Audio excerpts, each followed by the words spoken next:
চাউলের আটা, প্রয়োজন মতো পানি, কাঁচামরিচ, পেঁয়াজ এবং প্রয়োজন মতো হলুদ সবগুলো একসঙ্গে করে ভালো করে মিশ্রণ করা হচ্ছে।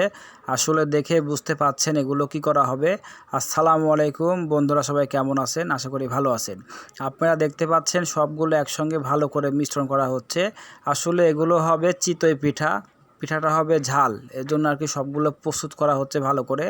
প্রস্তুত করা শেষে মাটির চুলা এবং মাটির তাওয়া একত্রিত করে এটাতে ঢালা হচ্ছে।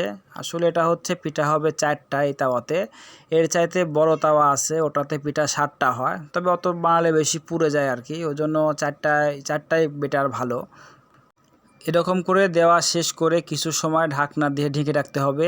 নির্দিষ্ট একটি সময় পর পিঠাটা হয়ে যাবে। দেখেন পিঠাটা কি সুন্দর হয়েছে, হলুদ কালারের চিতই পিঠা, খেতে অনেক সুস্বাদু ঝাল ঝাল মনে হবে। আসলে মাটির চুলায় রান্না করা তো জাল কম বেশি হওয়ার কারণে একটু তেতে গেছে, যদিও বা তেতে গেছে একটু, তারপরে এটা খেতে অনেক ভালো এবং টেস্টি মজাদার হবে।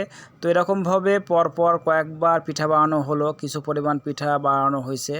এখন এগুলো হচ্ছে যে খাবার পালা। দেখেন কত সুন্দরভাবে পিঠাগুলো রেডি হয়েছে, অনেক সুন্দর লাগবে খেতে। আপনারা ইচ্ছা করলে এরকমভাবে বানিয়ে বাসায় খেতে পারেন, অনেক সুস্বাদু এবং টেস্টি হয়।